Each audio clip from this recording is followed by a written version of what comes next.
नमस्कार. आता आपण पाहू शकता की रशीदभाई शेख यांनी या ठिकाणी प्रचारासाठी दादांना बोलवलं आणि दादांनी आपल्या म्हणण्यानुसार या ठिकाणी हजेरी लावली. तर रशीदभाई, आपला जो मुलगा शानूर या निवडणुकीच्या रिंगणात आहे, तर दादाच्या माध्यमातून आपण अजून आगळे वेगळं काय नियोजन करणार आणि काय विकासाची कामं करणार या ठिकाणी? आता आम्ही भरपूर काम केले. माझा मुलगा शानूर शेख, मला विश्वास आहे का तो पण माझ्या पाव ठेवून लोकांचे विकास भरपूर करतील. रस्ते, ड्रेनेज हे सगळे झाले. आता आम्ही लोकांसाठी काम करायचं, लोकांना रोजगार कसा भेटता येईल त्यासाठी. रशीदभाई यांचं म्हणणं असे की मी राजकारण न करता मी जनसेवा करणार. जनसेवा आणि समाजसेवा तेच करणार आणि लोकांना अडचणीमध्ये जे पण असेल त्यांना आम्ही हे करायचा प्रयत्न करू.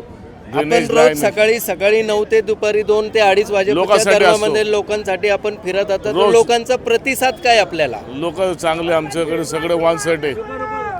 लोक म्हणतात तुम्हाला आम्ही हे केलं, तुमच्या मुलाला पण आम्ही निवडून देणार आहे. आम्हाला तुमच्यावर विश्वास आहे आणि मला माझे मतदारवर विश्वास आहे का ते आम्हाला निवडून देतील.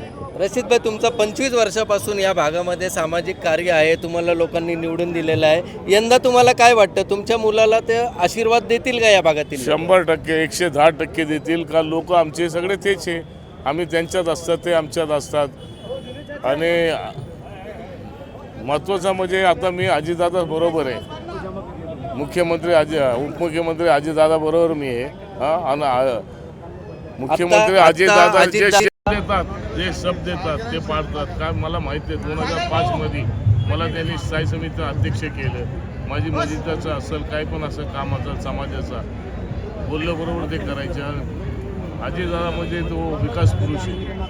विकासासाठी तो पिंपरी चिंचवड, आता त्यांच्या भाषणामध्ये त्याला सांगले चिंचवडचं बघा सगळं नक्षच बदलून टाकलंय. रशीदभाई, जसे की आपण आता अजितदादांची चर्चा केली की अजितदादा आमच्या हा जो परिसर आहे तो स्लम एरिया आहे आणि जे SRAच्या माध्यमातून 300 चौरस फूट गोरगरिबांना दिलं जातं, परंतु तुम्ही झोपडीधारकांसाठी तो वाढीव एरिया मागितला आहे आणि दादांनी शब्द दिले तर अजितदादा पूर्ण करते याची गवाही मी देतो.